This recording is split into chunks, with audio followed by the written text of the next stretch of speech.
Jimena Chansay Quachu na Legislature in Guahan is back in session. Speaker Cruz, you're recognized. Thank you very much, Madam Chair. The amendment that I have before the body, I understand, is quite substantial, and maybe it would help if we bifurcated it and first voted on my amendment on line 3 to have a short window of implementation. And depending on how that goes, we'll see whether or not we do the other two amendments. But I also wanted to add, Madam Chair, that on subparagraph B, that I neglected to put in 2 words after during.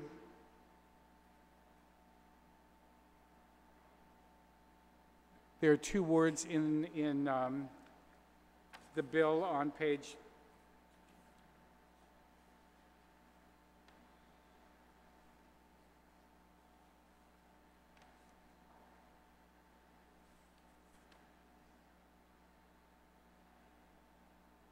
8 on line 13. In my version, I neglected to put in the 2 after the and before period. There should be 2 written out and 2 in parentheses, as is shown on line 13 on page 8. And there should be a strike through on that. So it should be read during the period, striking through the 2. 2 year? Yes, well, just 2. The word 2 and the parenthetical 2. So it just reads during the period.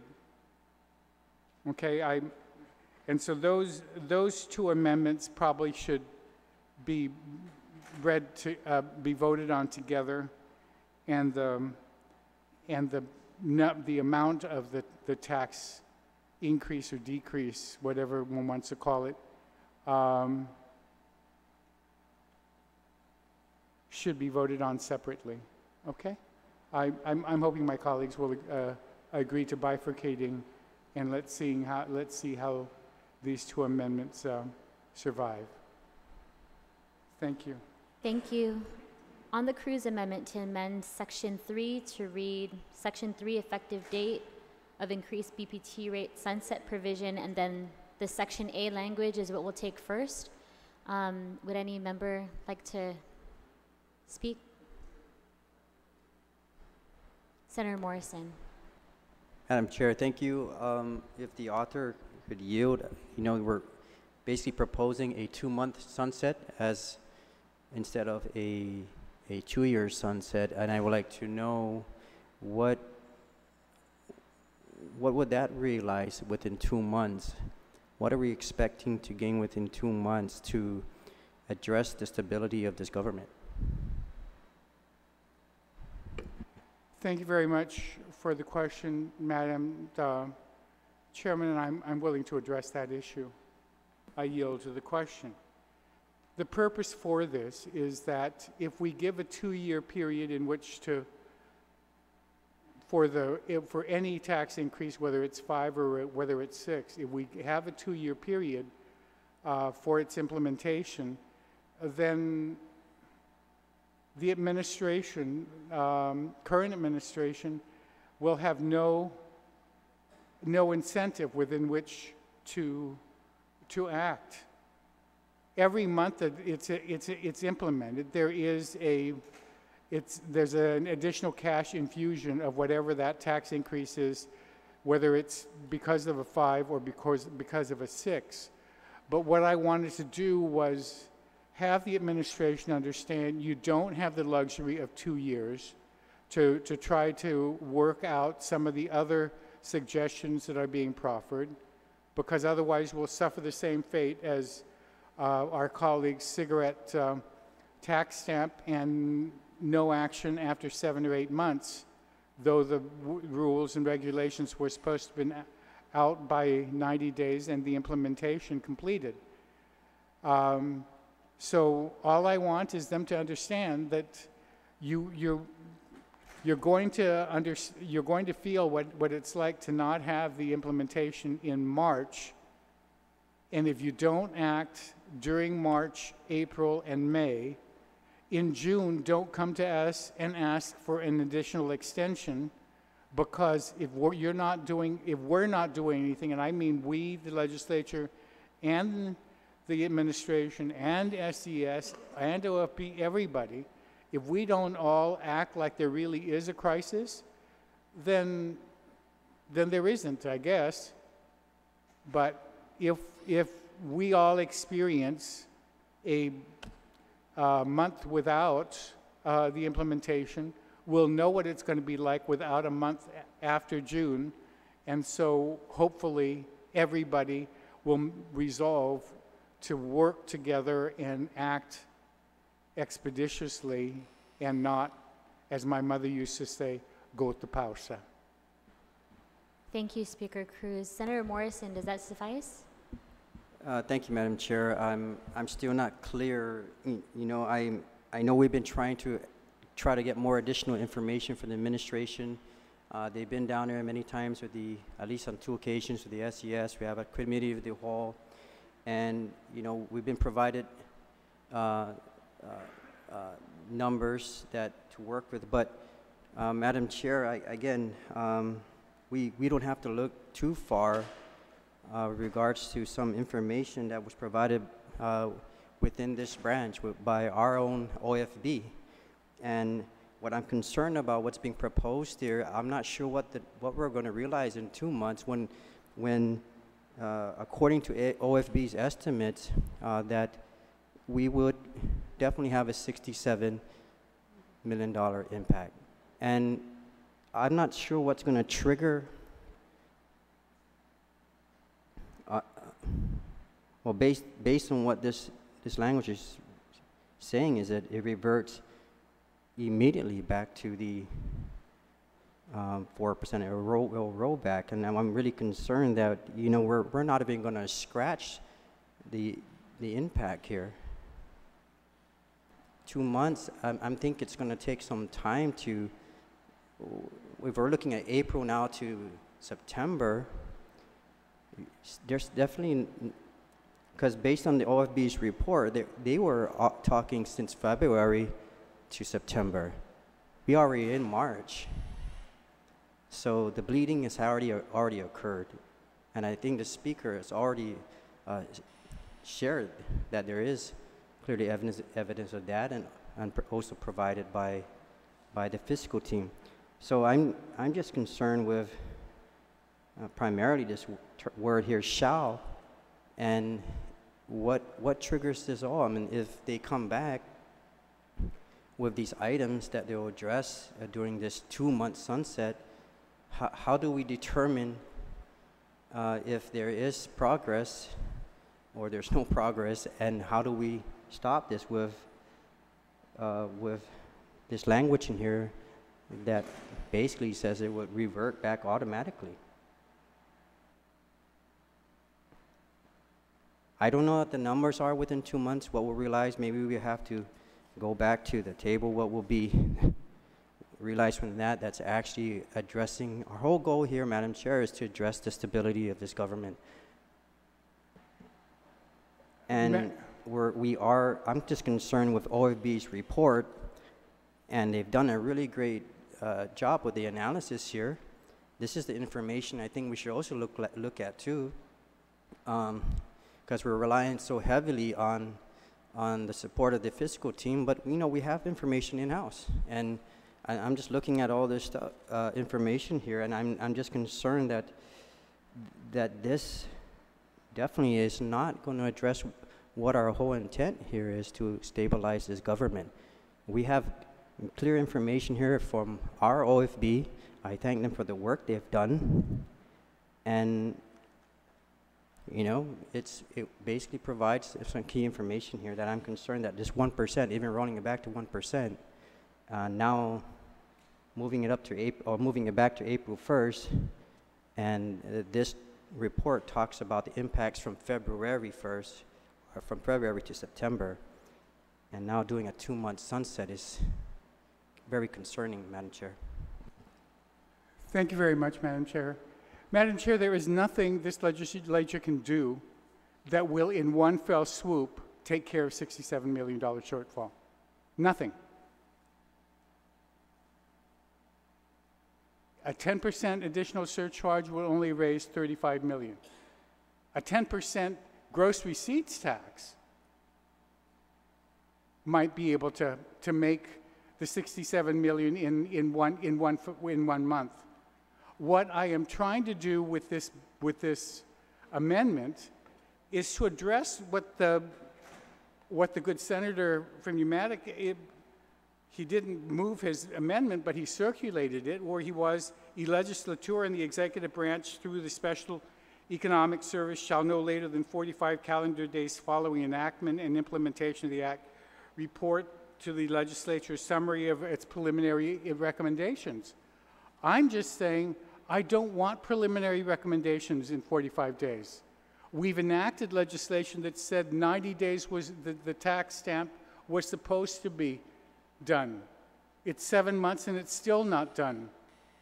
So I'm just saying, let's have them understand you don't have the luxury of 24 months where you can kick back and stay in first gear or in cruise control. You only have 60 days, and you're going to either come in overdrive and come up with some suggestions, assist in the moving forward legislation, whatever it is. All the other pieces of legislation, the casino or the gaming hall increase, whatever increases, all those increases will be done or must and should be done during that period.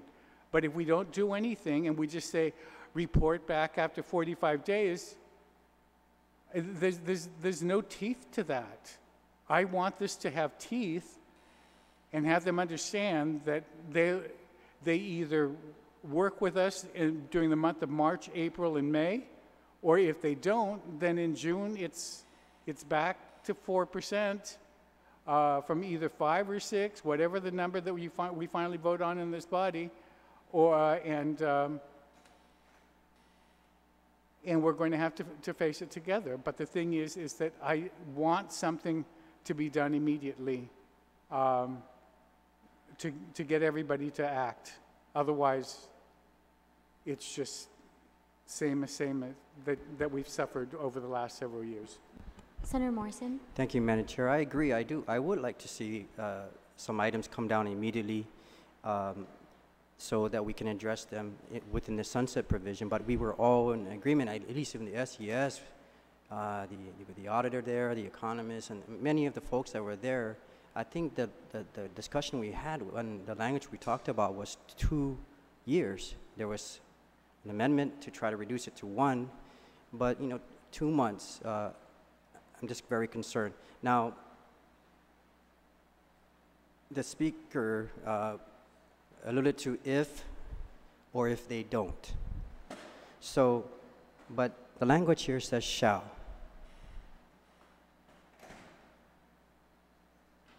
And so even though if they do, it still reverts back, it rolls back to 4%. So if we're talking on the premise of if they provide some items, action items to take care of, or they don't, Madam Chair, I think we should have some flexibility then with this language. So I'd like to amend the amendment with the language in line 2, the section from shall to may. So there is some flexibility, but I still don't understand what the mechanism is if they do. So even though they do come down with these action items and things that we're going to take care of with regarding legislation, either as a sales tax, internet tax, I'm not sure if that's considered progress, and no matter what, we revert back. So that's my amendment, Madam Chair. Thank you, Senator Morrison. On the amendment to the amendment, would any senator like to be heard? Senator I'm sorry, Speaker Cruz. I object to the amendment.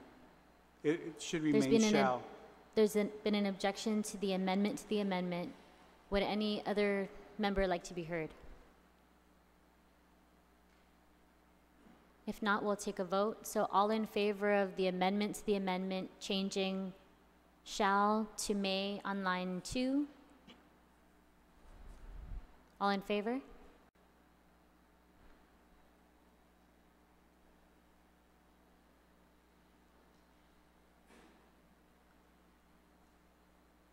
Amendment fails. Speaker Cruz. We're back to the main amendment, the yeah, Cruz amendment, just yes. I have nothing else to add, and we'll just call the question. On the Cruz amendment, Senator Uggan. Thank you very much, Madam Chair, for recognizing me. And, you know, Madam Chair, first of all, I oppose, like I said, any tax increase. And I agree that with the Speaker, that perhaps it's a crisis. But in crisis situations, we have to step up and make decisions. And you know, Madam Chair, if I may, the sponsor of this amendment mentioned that, you know, I took similar actions in the past as the Chair of Appropriations, and I admit I did. At that time, we had a 4-month budget. The Republicans' majority in the 26th Guam Legislature passed a 4-month budget. The Democrats won the majority in that election in 2002. On December 8th, Super Typhoon Pong Sonwa hit Guam. And you saw the devastation, a number of us in this audience saw the devastation, and our revenues dropped and plummeted with our tourism industry and many of our businesses because of the impact and the damage that it caused to the entire community. Our revenues plunged significantly. When I came into the 27th Guam Legislature, I had 30 days. I was given the opportunity to serve as Chair of Appropriations. We, as a Democratic majority, had 30 days to be able to formulate a budget that was going to carry us for the balance of the fiscal year. Madam Chair, that was the challenge that we were faced with. At that time, yes, the GRT was adjusted by 2 percentage points. At that time, yes, we impacted classified GovGuam employees that were non-critical in nature, that did not fall into the category of law enforcement, teachers, as well as healthcare professionals. Madam Chair, I'm speaking from a position of having made a mistake in the past. What was even more damaging is that the GRT rate, which was adjusted from 4% to 6%, was rescinded within a year of enactment. It was rescinded because the revenues leveled off. But guess what? Prices did not decrease. Our retirees were impacted. Our GovGuam classified employees were impacted. The community was impacted because of the inflationary cost that was associated with that. And businesses, a majority of businesses did not reduce their prices as a result of rescinding the GRT. So yes, I have been down this road. Yes, I admit I made a mistake. I hurt and I impacted our retirees, our classified employees that were non-critical positions. And that's why I offered different options, different ideas. I said in this particular case, we've already, based on the individuals, representatives that were sitting at that table, approximately $31 million in cost reduction. And I have to commend the Superintendent of Education because he did not, with the exception of textbooks and pre-K, did not look into the classroom in terms of reducing costs. $31 million. What are some of the other options? Renegotiating contracts and leases. If you go to these landlords, and this, I'm being optimistic, and maybe some of them may call me up and say, no, we won't do that. But guess what? Some of them haven't received payment in the last 2 or 3 months. You go to some of these landlords and you negotiate 70 cents on the dollar, 60 cents on the dollar on the proviso that they get paid within 30 days. Some of them may consider that. If we revisit special appropriations and we no longer authorize that, that's another consideration. And I keep pounding away at this, a rollback of salaries of directors and deputies to pre-2014. That would result in $500,000, $503,000 in savings. Immediately impose a hiring freeze with the exception of uniformed personnel, healthcare professionals, and teachers and educators in the classroom. And how are we going to deal with other agencies such as Rev and Tax, such as DOA, that needs additional personnel to support them so that they can actually go out and aggressively collect taxes? Look at duplicative functions. Look at agencies, consolidate these agencies, and reassign some of these personnel. They're going to require training, so do it today, so that within 30 days, within 60 days, whatever the training time frame is, you can get them to work and start collecting taxes. Guess what? You consolidate some of these agencies into Rev and Tax, into education, public safety, and healthcare. You disregard. Sometimes decisions have to be made. Tough decisions have to be made. You disregard the position of directors. You save just by virtue of consolidating functions and agencies. Deputy directors in some of these entities. Also unclassified limited term employees. They will no longer be necessary because you're pooling your people resources in time of a financial crunch. And then another initiative that was pursued was federal funds, general funded positions that could be transferred to federal funds. Work that process so that we maximize the use of federal funds and we no longer have to rely on general funds. These are some of the things that we can do and implement immediately so that we can continue to chip away at what the requirement is. If it's $31 million, you access special funds, and if in fact there's real cash in there, because there are provisions in the law that restrict the use of special funds, allow for the use, unfettered access to special funds within 1 year or 24 months. It has to be fully reimbursed, but allow the governor to step in and use those funds to bridge us between now, March, and April. Because April is the biggest month of which when all of our taxpayers have to pay their taxes. You bridge us to March or April and then continue to look at our finances, how it stabilizes. I'm not sitting here and saying, do this. No, I don't agree with taxes. I know how it is. I did it once before and I made a mistake. It was inflationary. It's not going to reduce the cost.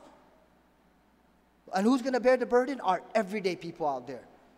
And our retirees who are on fixed income. Those are the people that are going to bear the burden. Not us in here in this room. I'm speaking generally. Not our directors and our deputies that are making significant salary.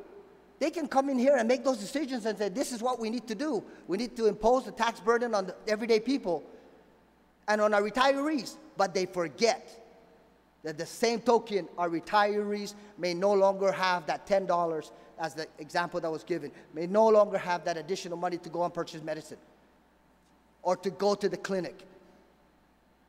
Some of our people may be forced to go to public health. So what are we going to do? If they no longer can afford the basic necessities of life, they go to public health, and guess what? That's a transference of cost, because it all will come back to this body. That's why I'm saying we need to roll up our sleeves and sit here and look at all these options, and I'm sure there's a few that I haven't explored. Then we need to seriously do it. And when I say special funds, because there are some special funds out there that are cash in the bank, that could bridge us through this challenge and make sure that we reorganize and restructure this government so that education, public safety, and healthcare and infrastructure remain the priority, and that we focus on that. That's why, Madam Chair, I feel very strongly against any tax increase, because I've made that mistake in the past, but the people who are going to bear the burden are our everyday people and our retirees. Thank you, Madam Chair. Thank you, Senator Uggan. Would any other member like to be heard on the Speaker's amendment? Senator Morrison. Madam Chair, I just want to be clear on what we're going to vote on because the author made it clear that you're bifurcating. That's So- right. So it would be Section 3, effective date of increased BPT rate. It's Section A beneath there. And then we're going to bifurcate, so Section B will be another amendment, a separate amendment. So just Section A for now. But the author also mentioned that the BPT rate is also being, is that correct? Yeah, that's correct. It should be, That'll be a second one. First, I just want to Just vote on Section whether A or for not you're going to now. have a short period, then we'll talk about what rate. Just Section A for now. It's not just all section, it's. Right. There- There's 5% and 6% in that. It's also all I want is just, the only thing that I'm asking for a vote on is on line 2 on my amendment, vote on April 1st, 2018 until June 2018, 1st, 2018, immediately after such date, the tax rate levied shall revert back to the amount implemented prior to the enactment of this act. And striking the remaining language. And no, not the rates, just that line. And yeah, let's just do with that line because it's obviously too difficult for.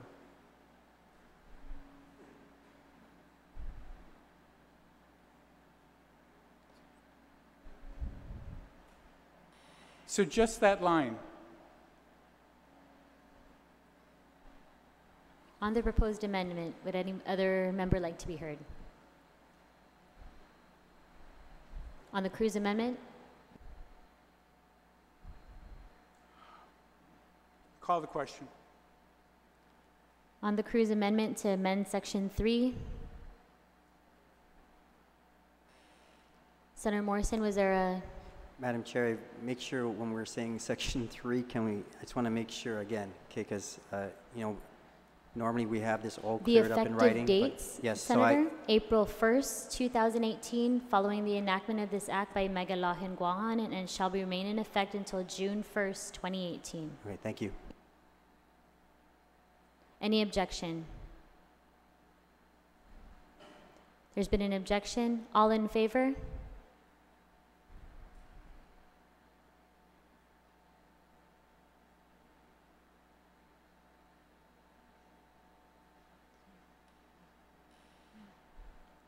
It fails. Amendment fails. Speaker Cruz, you're recognized. All right, then my second amendment would be to amend the rate from 6 to 5. And rather than belabor the point, just 6 to 5. Any member wish to be heard on the Cruz amendment?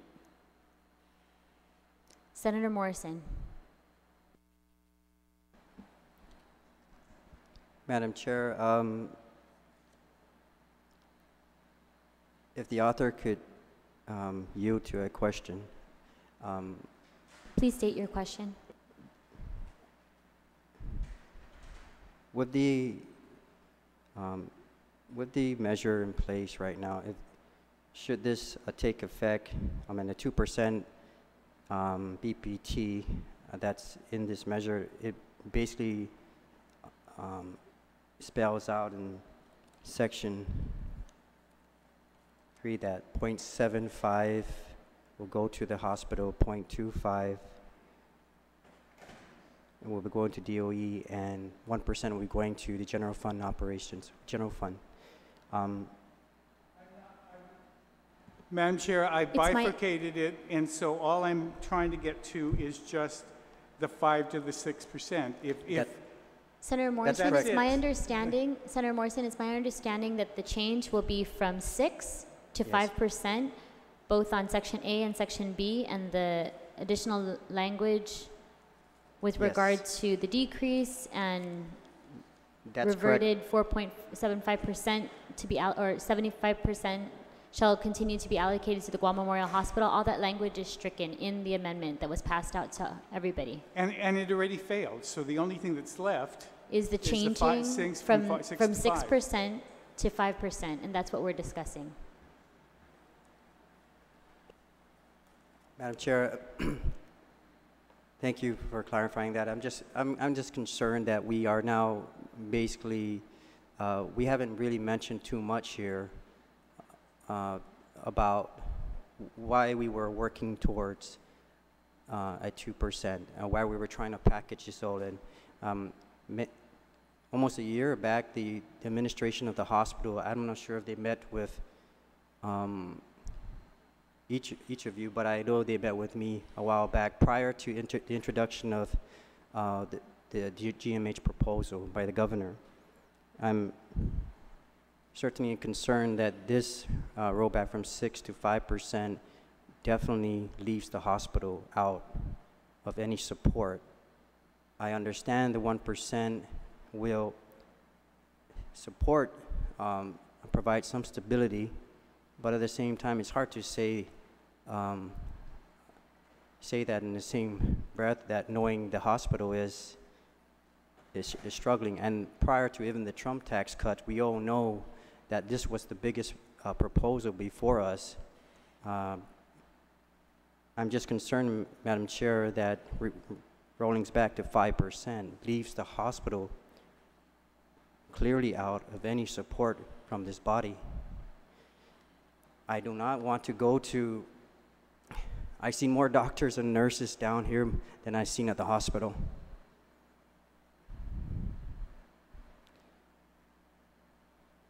And I'm not sure if we want to continue to drag the doctors, the nurses, and the staff back into this body again, to this house. They shouldn't be here. They shouldn't be here crying for support. They're not crying really support for them individually. They're crying for support so they can do more for our people. And this is not news to us, but I'm just concerned that this clearly strikes out, I believe, the heart of this bill. I believe, in my opinion, the heart of the bill to support our hospital. Even if it was to roll back on the original measure, that it will still have a dedicated funding source for our hospital.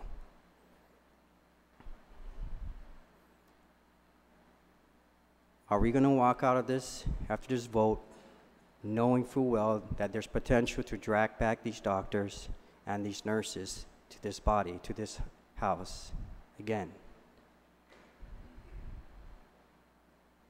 I'm not sure we're really truly trying to stabilize this government, understanding that this has been one of the biggest issues that has caused the instability of this government prior to the Trump tax cut.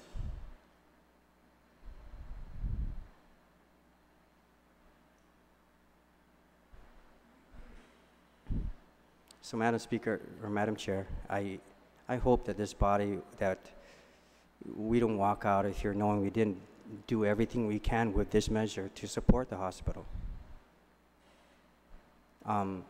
We do have concerns with management. I definitely do. We do have that. We can address that. But when you have the doctors and the nurses and them here, I'm sure that's all. I can read from a scripted testimony to an unscripted testimony easily, and I know a lot of those folks were here pouring out their hearts, asking for help. So, Madam Chair, I'm hoping that we can reconsider this this measure rolling back and support our hospitals. So, I respectfully object from reducing it back to 5%. Thank you. Thank you, Senator Morrison. Speaker Cruz, you're recognized. Thank you very much. Madam Speaker, Chairman, I was hoping not to go through history. Many of us sat through that earlier. But unfortunately, I have been in government so long that I was in government in 1977 when I spent 3 months in a flea-ridden hotel in Washington, D.C., working through Congress and with Congressman Wampat at the time to get the $25 million to buy the Marianas Center for the Medical Center for the Marianas, which is now GMH. So if anybody has any question about my commitment to the hospital, it was there 40 years ago, almost to this year. It's probably 41, unfortunately. And if you want to check the hotel, how flea-ridden it is, Google Harrington Hotel, and you'll know how bed bugs that place had. And at that time, our per diem was barely $35 a day. There were days when there was a lock on my door and I couldn't get back in. There wasn't email or text. I had to collect call to my parents in California to Western Union some money because there was no apps to send money by your smartphone. 3 months, so I was there. When it was brought up about the bill the other day, a couple of years ago for the bond, some of you were not members at the time, but when it came down to a 7-7 vote, though I had been opposed to bonds, I made it the 8th vote because I supported the hospital. So I dare anybody to say that my commitment to the hospital isn't there. When there was question as to why I didn't want to hear 145 and 140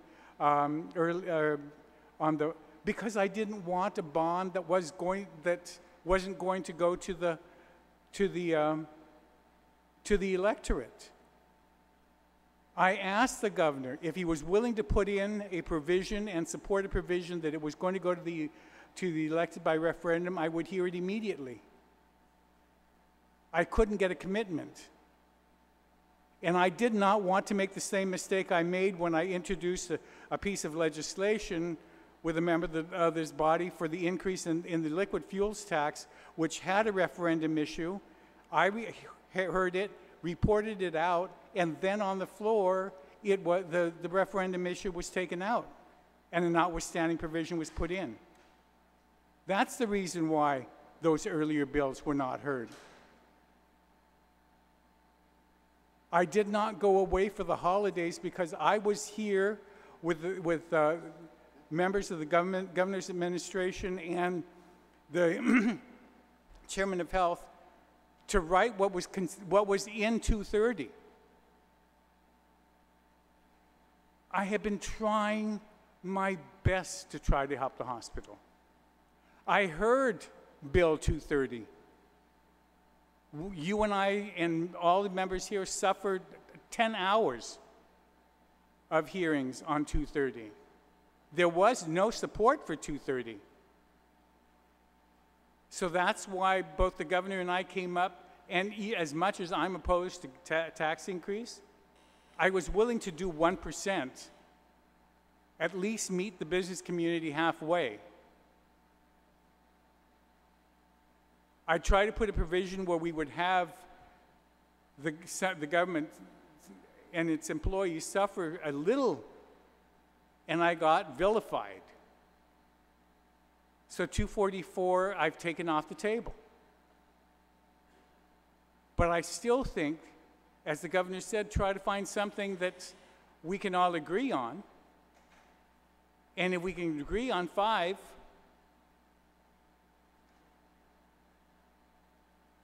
then let's do that. Because I explained to the governor when I went down, when he called me about 3 weeks ago, I went down and I said, let's right the ship of state and stabilize it first. All the stories and crying that we've heard and all the press releases have said GMH has been neglected for 4 decades. Well, many of us have been chairman of appropriations, including the governor himself, and neglected GMH.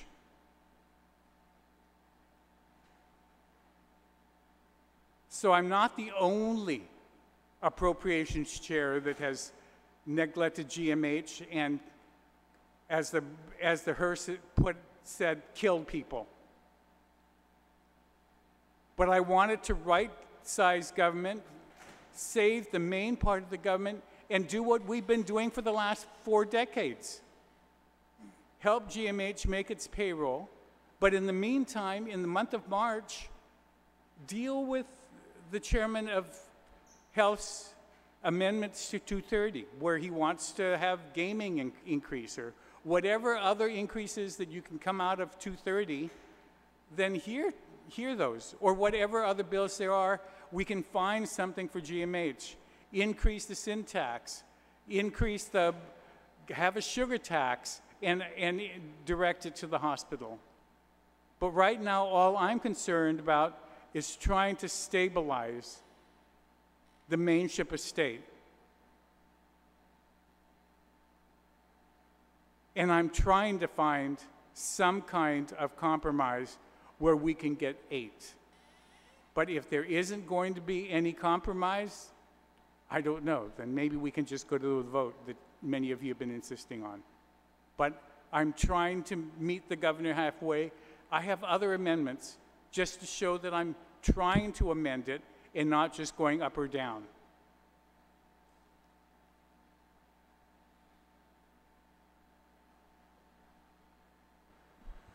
So I leave it to the body as to whether or not it's reduced from 6 to 5. Thank you, Mr. Speaker. Would any other member like to be heard on Speaker Cruz's amendment changing the 6% to 5%? There's been an objection to this amendment, so we'll call the vote. All in favor of Speaker Cruz's amendment changing it from 6% to 5%?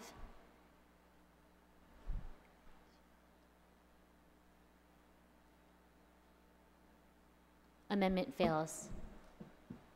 Senator San Augustine. Madam Chair, before the other amendments come out, I've been listening to all our colleagues, and then I get this text saying that why is Senator San Augustine so silent? Former board member of the Board of Education, former revenue tax employee. You know what? The speaker talks about we need to put everybody in overdrive. I think what we all need to do is take a pause. There's been questions asked, where is this money? Where is all, there's a bunch of questions thrown at the administration. And I think we need to pause, get the information, then sit down, and that, as the governor said earlier, he's ready to compromise. He's ready to work with us. And I honestly believe everyone in here wants to work with him. We don't want nobody furloughed, but we don't want the burden of a tax increase if we can avoid it. And if we know where all the money's at and come to terms of how much we really have or what's coming in, because I know for a fact there's money coming in next month because there's been hotels sold, there's been businesses sold, there's money coming in the system. And that's real money. People are, and when we talk about the real property tax, 10 million upfront in January, well, you know, folks, in February, it's half of the bill, the real property, the other half is in April. So if we look at half of $29 million, the $10 million has been repaid to the administration. So that's returned back. So if we could just pause, because to force the overdrive, it's all we're doing is addressing every amendment that could be conceived, but we're not getting the votes. And I honestly request that we get out of the committee of the whole and we pause, and I'd actually even recommend that we refer back to committee so we can pause, take a look, ask for the information that our colleagues have been asking for, and expect it to come in like real soon, because I think Senator Elgin asked that yesterday. We ended at 7. We still didn't get the information. Senator Nichols asked, Senator Spadon, everybody's asking for information. Finutsomodo, hale handbrake, zonanga naza, zonasuguru, nan tungo hafa kaigi me naumu, because we don't know what's in front of us. And I understand there is a crisis in the government, but we need to know first, where is the money? Okay, and that's all I have to say, Madam Chair. Senator San Augustine, you're requesting for a recess? I'm asking to pause on all our discussion. It may be a recess or refer back to, go back and get out of the committee of the whole, and I'll actually request that we refer the bill back to committee until we get all the data. There's a lot of data that Senator Paudon, Senator Snickers asked, and Senator Elkins asked. And until we get it, I honestly can't even say yes. I don't want any schools closed. I don't want anybody furloughed. And if we want to talk about GMH, I don't know for some of you, I'm retired Army. I go to NRMC, but I bring my parents and a lot of relatives to GMH. So I know what's going on at GMH. And I want to find a way to fix up GMH, not just wait for another crisis.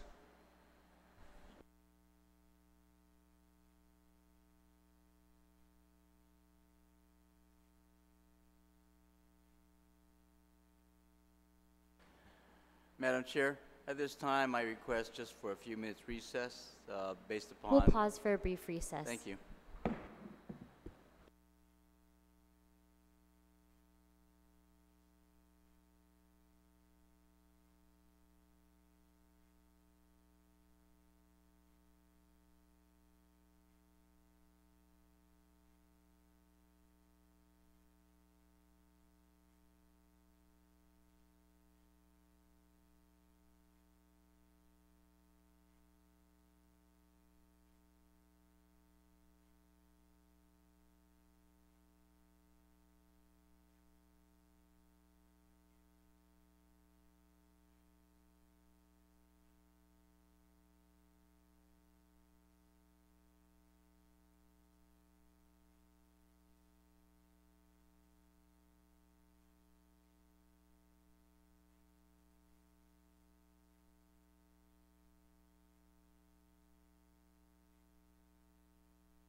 Legislature's back in session. Senator San Augustine, before the recess, you had the floor. Yes, Madam Speaker or Chair. I'd like to ask that the body be on recess and that a lot of the information that we asked for be provided to us so that we can take a look at what the government is really facing. There's the physical realignment, there's a bunch of stuff that was asked. And we haven't received anything within the past 24 hours. And Finocuentos, let's not be on overdrive. Let's pull the brakes a little bit. Let's slow it down. Because the crisis is not tomorrow. It's soon, but it's not tomorrow. They admitted that already. All right? Is that a motion, Senator? Yes, ma'am. To what time? Until Monday. There's a motion to recess until Monday at what time, Senator? Sorry. Preferably 10 o'clock. Monday at 10.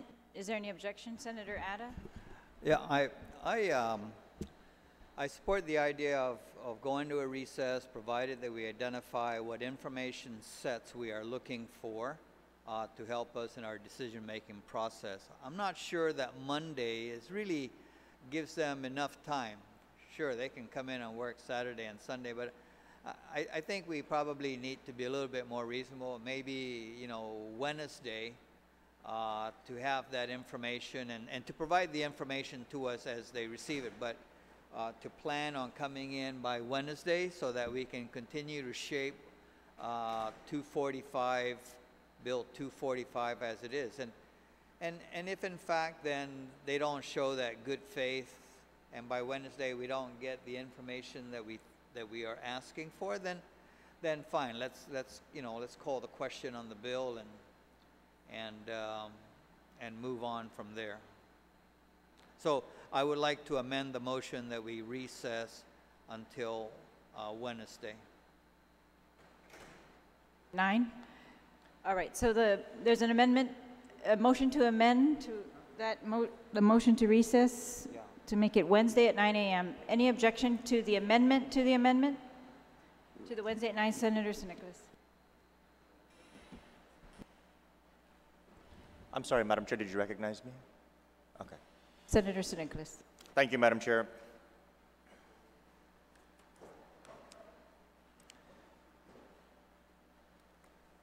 Madam Chair, we had I believe it was a 9-hour public hearing 3 days ago. We had a 4-hour committee of the whole yesterday. In 13 hours, what was advertised as a crisis has still not manifested any actual information to which we've been inquiring. The idea that we're going to recess and expect that information, I don't mean to sound, dated, but I've been through this a little too much already, Madam Chair, and we're now at a point where our people are being pretty much held hostage. Pretty much held hostage with these escalating threats of, you better raise their taxes or I'm going to fire everybody and you better all resign if I do it. The rhetoric is not bringing anybody to the table. It's an all or nothing proposition. And if we wait till Wednesday, we're going to be told that we just wasted time.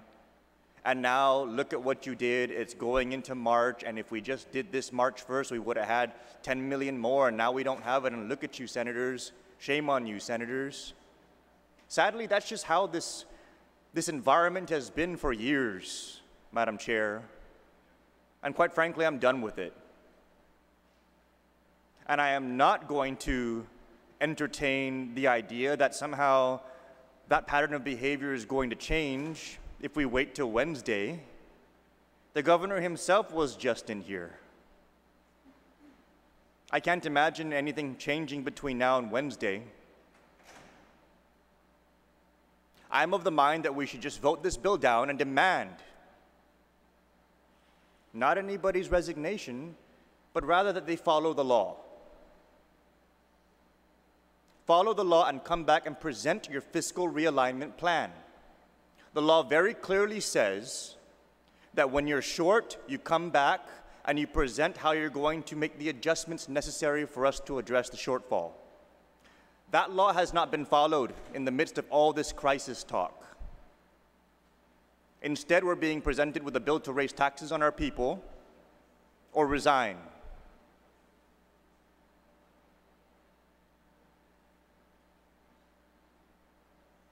I'm done, Madam Chair. I've been engaged in this for years.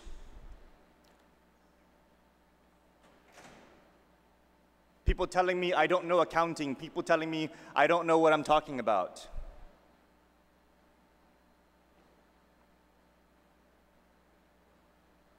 And the notion that this is somehow a blindsided move that took us by surprise, Madam Chair, it's on the record from the Director of the Department of Administration that we have 41 million in payables. That didn't happen overnight.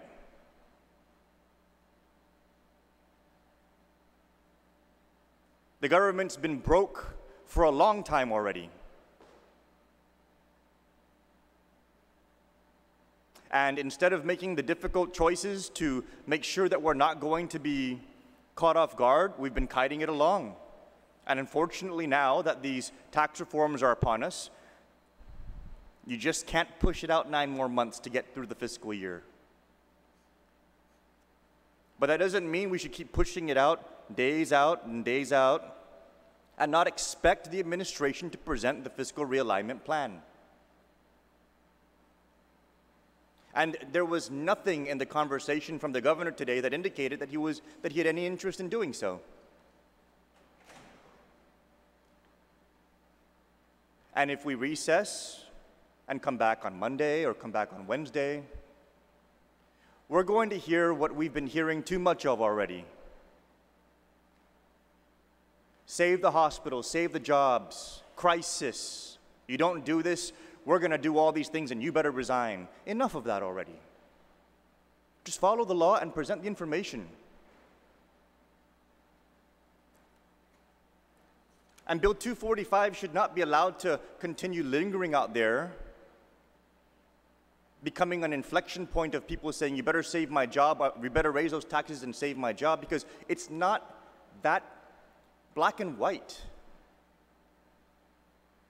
And all this drama is just sweeping up our people and creating a frenzy that is very irresponsible. But it's a pattern that we've been through years and years, or through years and years of this kind of behavior. This administration came down here several years ago and said, you better borrow for GMH or we're going to have people dying up there, only to come to find out today that all of a sudden they can float a circular and save $37 million.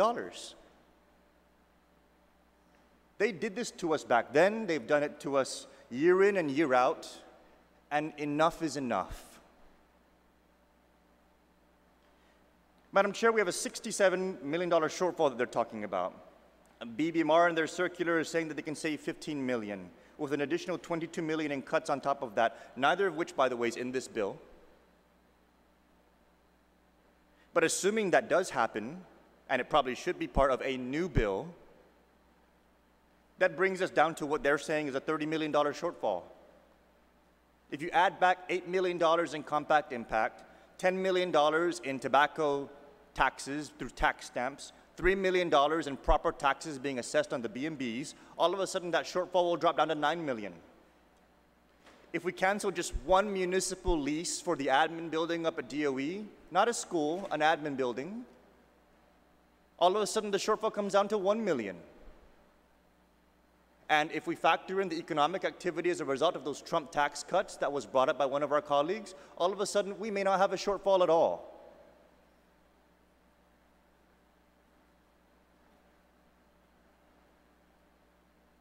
So this fear tactic that has been played over and over again on our people, brought before this body and causing us to go into these very same, it's the same thing over and over again. We have to stop. Even a recess is a perpetuation of that vicious cycle of abuse. that has only resulted in more debt and higher taxes for our people.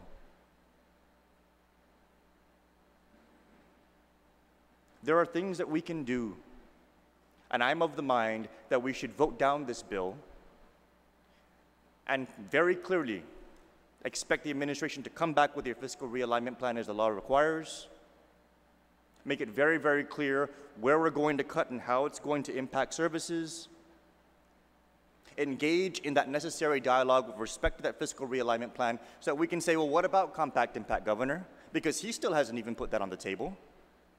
And the BBMAR director was still calling that discretionary income as if $8 million is still a slush fund that we can throw around while we raise taxes on our people.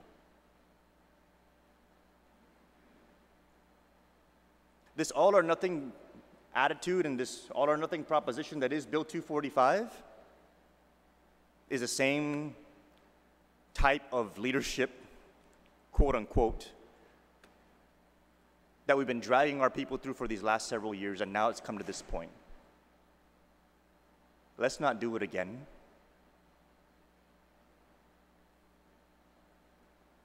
Let's vote down this bill and require them to really come back to the table.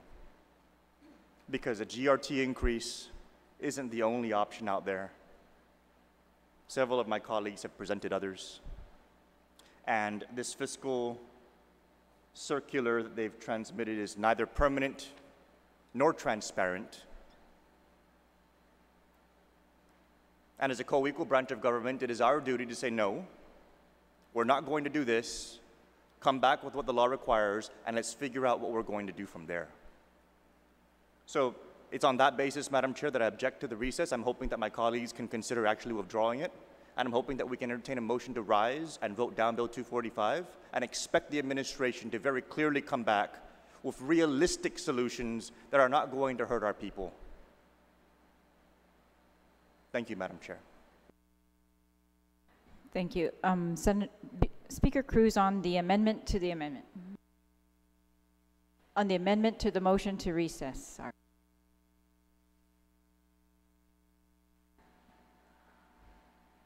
It's not so much on that. I have been trying to work with the administration to do this.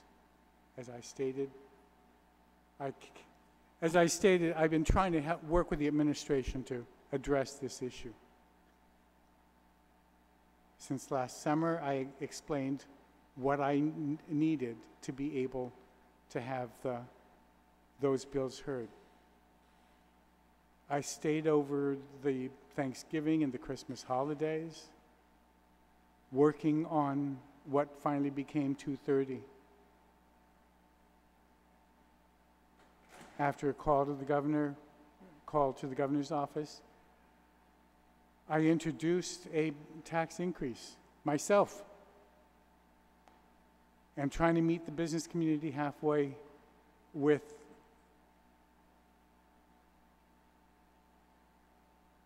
some kind of show of good faith. I know some of you wanted to kill me when I proposed that the legislative budget be cut back 10%.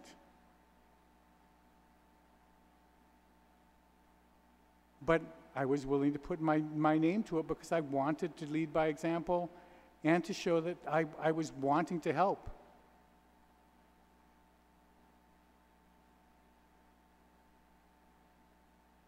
I convened the special session. I recessed or adjourned the special session so that we could have the public hearing. I chaired a public hearing for 9 hours. I had my staff stay an additional 4 hours so that the committee report could be reported out. I screamed at CORE because they didn't have my committee report up when we started at 2, after my staff stayed up past midnight to get the committee report in. In good faith, I had 7 amendments that I wanted to try to see if I could float. Thankfully, I got the 1 amendment through.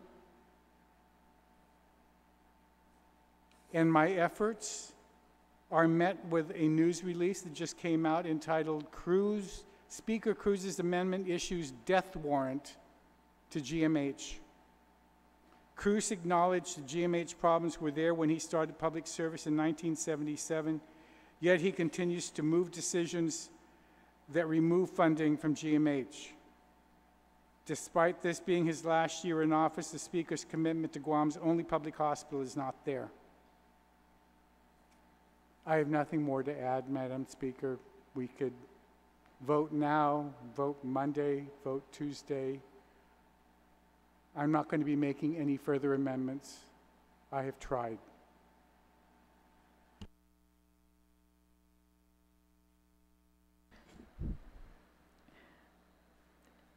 Is there any, I guess, so on the amendment to change it to recess on Wednesday as opposed to Monday, just on that amendment, is there any objection? Was that an objection, Senator San Nicolas?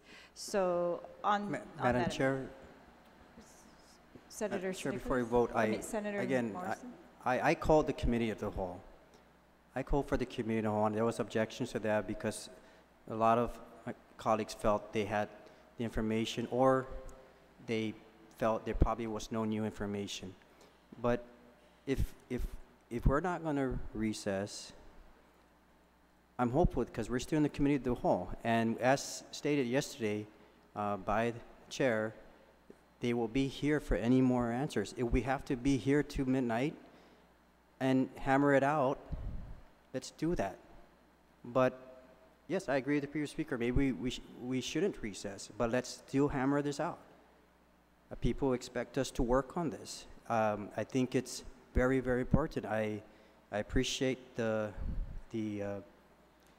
dialogue we're having here and trying to work through this, but I think we still shouldn't rush the fact that, knowing that we're still in the committee of the whole. So I asked Madam Speaker, the fiscal teams are out here. The governor was here. You know, I mean, I know we've had some emotions fly, but we still got to work through this.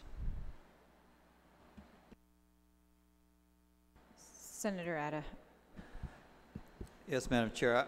I just want to comment that the press release that the Speaker has read, I find that very unfortunate. I find it disturbing that that the governor's office, you know, has chosen to spin it that way. But I still stand by the motion to recess, because I think we've got to rise above that sort of demeanor and the tactic to try and pressure us.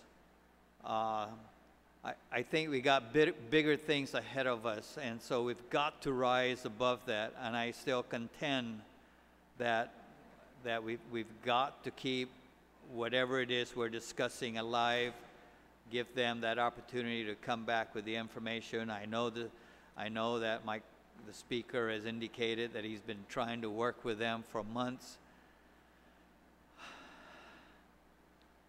I guess I'm just I want to go that one more try, and then after that, then you know, then I'll be willing to take a look at something else, maybe something even more drastic than what we're looking at now, but I would still like to try one more time to come back by next Wednesday, but we've got to make clear what information it is that we want. One of them definitely is the physical realignment report. I'm not sure what the other information sets are that we've asked for, that has been asked for. So I will stand by. It was suggested that maybe we reconsider the motion and withdraw it, but I still want to stand by that and give it that one last shot. I admittedly, my confidence that that we will get a positive response is somewhat shaken by how they have chosen to spin what we have done today. I think it's unfortunate, but we've got to rise above that and look out for the interests of this community. Thank you. Senator Rodriguez. Off a day, Madam Chair, and thank you very much. You know, I've been sitting and listening to the discussion and discourse we've been having, and it's even for us in here, I'm sure it's quite difficult to kind of follow how everything is progressing. What more for our the people in the community when they're trying to keep track of this, and really things are just kind of spinning out of control. But despite the you know, I haven't read any press release or anything like that, but despite any of those, I'm ready to stay here today, tonight, tomorrow, next week, to work on what we need to work on.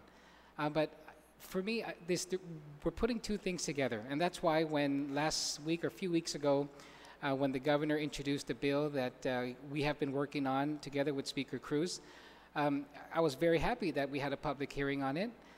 We listened to the public, and we were able to understand what these provisions were. And for myself, I've submitted that one of those provisions should not be included, which was the removal of the wholesale exemption on wholesalers. But that was an effort, Madam Chair, to address the needs of the hospital. And why it's not before us today, I don't know why. Why we have a bill before us that we're being told is the only option. It's to raise the PPT, which would solve all our problems, solve the GMH, solve DOE's problems, solve our fiscal challenge. Is really, for me, I said it, that's the big difference we have, at least for myself. And I think with all what's happening from yesterday to today, we probably need to just take a brief, very brief pause in this. And as a body, make a decision on how we're going to move forward. Are we going to address GMH? Are we going to address the fiscal challenge we're having together, separately, or put it all out there? Because if it's the hospital that we need to address, and we all know needs the support that they're asking for, there's a proposal before us. I mean, it's not increasing the GRT 2 or even 1%. And so I'm asking the body if, I know Bill 230 hasn't been reported out, but if there's a way for us to have that in front of us here today or whenever it is we come back, we have to include that in the discussions, include that in the set of options that we have, because we can't just say this is the only option. Others have talked about streamlining and doing all these things to reduce the costs. We know those measures are not going to happen right away. Even if this measure is to pass, whether it's effective in March or if it's effective in April, DOA Deputy Director has told us that a payless payday is imminent. It could happen next week. It can happen the week after. And it's not what we do here today, whether we say we're going to pass this or not, is not going to help that. And so I think we need to think about those things that have been said to us, the information being provided to us, and really, kind of take a step back and as a body determine how we're going to move forward, because there are other options that we've put out, other options that have public hearings already that we could entertain at this point. So that's something that I want to offer to the body. Thank you. Thank you. We're going to take a 1-minute recess. Thank you.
All right. Oh,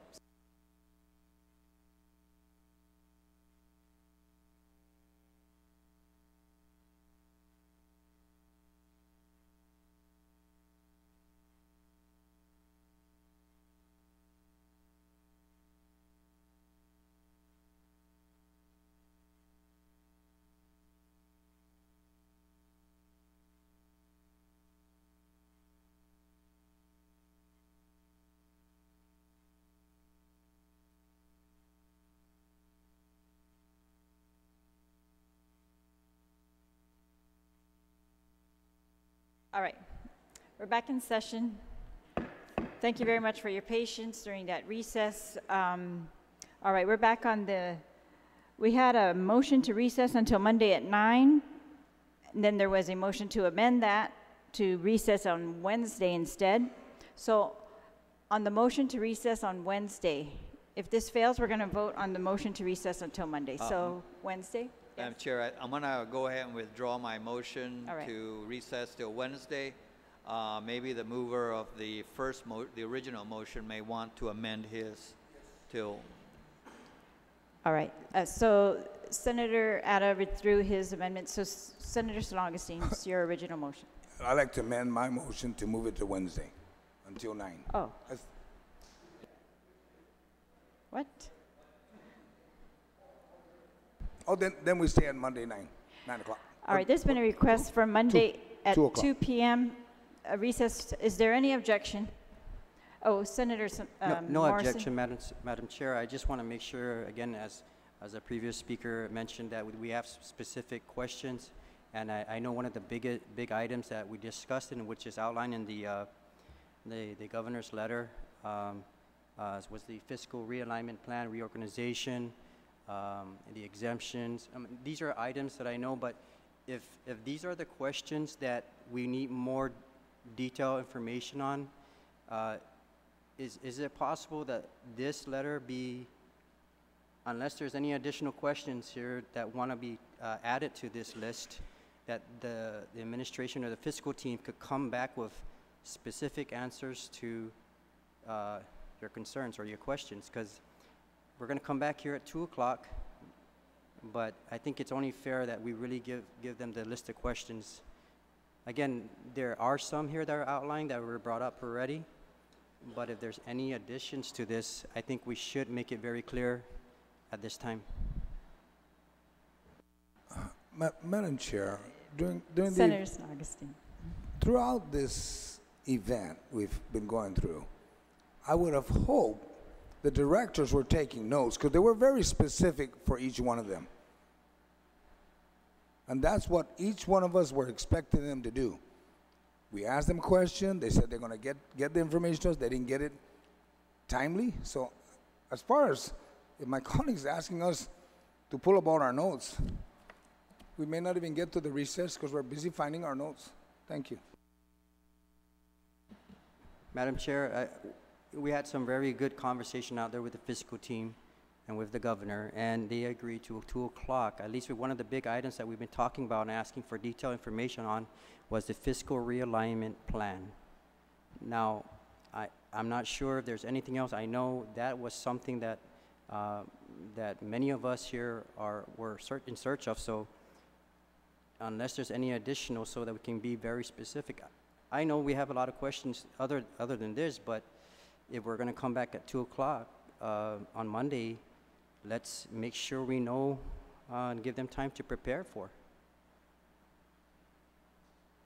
All right, Senator Ada. I just want to emphasize that while it is, while it's nice if we could identify these are the information sets that we want, but I don't think that responsibility, I don't think the onus of identifying the specific information sets that we need should be put on us. I think it's up to BBMR, to Department of Administration, to provide us with the information, the full set of information that we need to convince us that in fact what is being proposed. Because if they don't, inevitably, someone in here has information such as how much payables do you have outstanding, right? So we find out, oh, in addition to the whatever, $60 million shortfall, we still got another $40 million to dig ourselves out of. And so those are the sort of things that they've got to put on the table and take away whatever doubt we may have. So it's just as much incumbent on the administration to sell us what it is that they're wanting to have bought into by this body. Senator Uggan and then Senator Lee. Thank you very much, Madam Chair. I do have, and you know, the previous speaker certainly has a very valid statement in regards to some of this information should be readily available and provided so that they can convince each and every one of us in this hallway to be able to support any initiative. But you know, Madam Speaker, I think we need to also understand what cash is available out there in this government of Guam. What special funds and their balances is available out there. And when I say government of Guam, I literally say government of Guam. Our autonomous agencies, albeit they're autonomous in nature, they have their independent authority, are part of this government of Guam family. So my request, Madam Speaker, just so that it's not misinterpreted, like some statements that are being misrepresented out there, I would like to request any and all Government of Guam special funds and their most current balance inclusive of autonomous Government of Guam agencies. Thank you very much, Madam Chair. Thank you. Senator Lee. Thank you, Madam Chair. I believe that I stated this on the record earlier today, but I would really like some specifics on this impending payless payday, when we plan to reach that point, and how much we might be short. In addition to that, I would appreciate, and I think it would be very helpful for this body, if we had a report that was given to us perhaps by our economist, Gary Hiles, that could pinpoint the net impact of increased revenues in withholding on our tax base. I think that'll help us to get a real sense of what the Trump's tax credits, what the impact of that might be.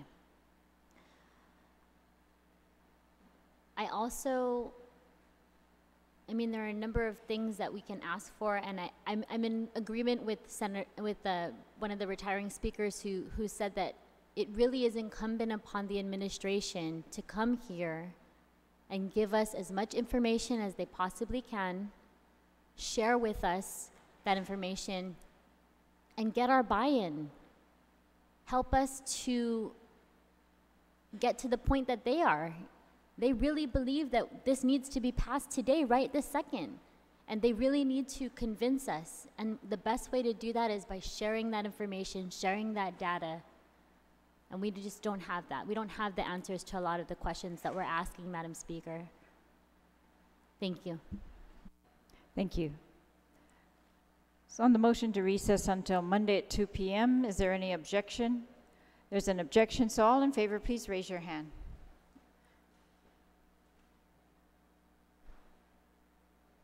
Motion passes. Recess until Monday at 2.